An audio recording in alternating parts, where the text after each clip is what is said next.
Raisa madam Nandini এবং অপূর্ব প্রেম দেখে আত্মহারা হয়ে পড়েছে। রাইসা ম্যাডাম এখন থেকে ভাবতেছে নন্দিনী যেভাবে নাচাবে সেভাবে অপূর্ব নাচবে। হ্যালো বন্ধুরা, কি অবস্থা আপনাদের মাঝে? আগামী পর্বের অগ্রিম আপডেট নিয়ে হাজির হয়ে গেলাম বাংলা টিভিতে। আপনাদের পছন্দের নাটক ভালোবাসার আলো আঁধার আজকের পর্ব 175তম।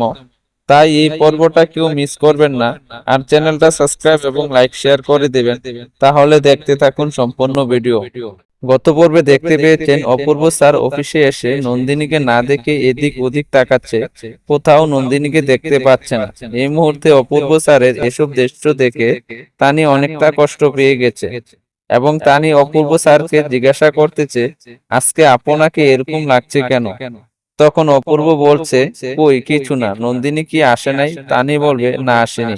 এ পর্বে দেখতে পাবেন শাহিনের মেয়ে আরজুকে বলবে, তুমি কিছু করতে পারো না। তখন আরজু বলবে, ঠিক আছে, আমি যদি কিছু করতে না পারি তাহলে নিজের কাজ নিজে করো।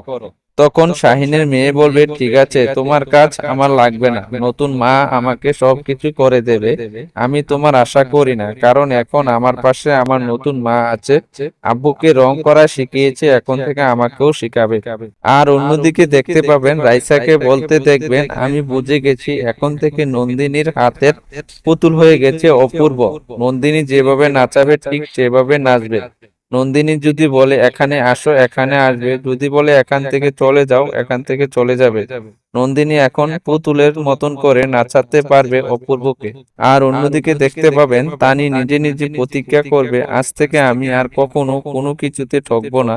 আগে যা হয়ে গেছে এগুলি এখন মনে রাখলে হবে না, এখন নতুন করে নিজের প্ল্যান অনুযায়ী চলতে হবে। আর অপেক্ষা না করে আমি আমার মনের যত কথা আছে এবং ভালোবাসা আছে সবকিছু অপূর্বর কাছে বলবো, তাহলে অপূর্ব বুঝতে পারবে আমি অপূর্বকে কতটা ভালোবাসি। এছাড়াও থাকবে আরো অনেক সুন্দর সুন্দর কাহিনী। সবাইকে আগামী পর্বের ভালোবাসার আলো আঁধার নাটক দেখার আমন্ত্রণ রইল। আর চ্যানেলটা সাবস্ক্রাইব এবং লাইক শেয়ার করতে ভুলবেন না। আজকের মতন বিদায়, ভালো থাকেন, সুস্থ থাকেন।